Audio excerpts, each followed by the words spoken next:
Yəqin ki, bu sözü bir çoxunuz eşitmisiniz. Doğru yerdə, doğru zamanda, doğru insanlarla doğru işi görmək.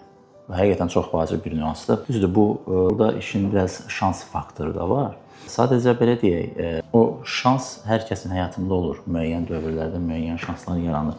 Sadəcə həmin şans qarşına çıxanda birinci növbədə şansın doğrudan da sənin üçün əhəmiyyətli olduğunu, şans olduğunu görməyin lazımdır.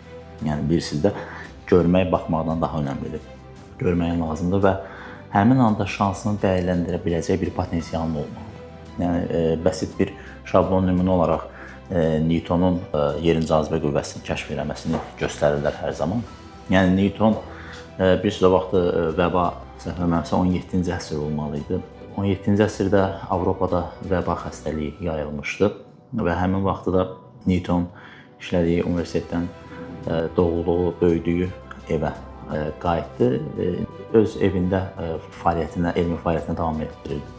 Və bir gün alma ağacının altında oturanda, yenə dəftərlə, dərslə, kitabla məşğul olarkən başına alma düşür və orada kəşf edir ki, yəni yerdən bir cazibə qüvvəsi var ki, o alma oradan qırılanda yer onu özünə cəzb eləyə bildi. Yəni, demək ki, yerin bir cazibə qüvvəsi var. Yəni, indiyə qədər milyonlarla, milyardlarla insanın başına alma ağacının altında oturanda alma düşür. Amma onu Newton kəşf elədi. Niyə? Çünki Newton onu kəşf eləmək üçün lazımi bazıya sahib idi. Yəni, ora qədər, o kifayət qədər çalışmışdı, elmi araşdırmalarını aparmışdı və həmin alma onun başına düşəndə o alt bazası sayəsində, belə deyək də, o gücü sayəsində onu kəşf eləyə bildi. Yoxsa yəni hər birimizdə müxtəlif vaxtlarda ola bilər ki, hər hansı bir insan alma ağacının altında oturub başına alma düşəndə cazibə qüvvəsini kəşf eləmir.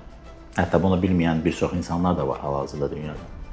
Yəni demək istədiyim əsas məqam odur ki, o şans qarşınıza çıxacaq.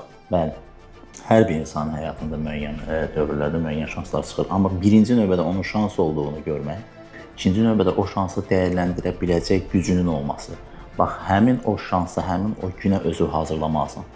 Bunun üçün nə etməlisən? Hər kəsin öz işində, öz fəaliyyətində, öz yolunda çalışmasına davam eləməsi lazımdır və motivasiyadan düşməmək, ruhdan düşməmək, davamlı şəkildə mübarizə aparmaq lazımdır. Yəni belə bir vacib bir söz var, nə qədər şablonda olsa, həqiqətən həyat geriyə dönüb baxdıqda ən gözəl günlərin, ən gözəl anların mübarizə ilə keçən zamanlar olduğunu görəcəksiniz.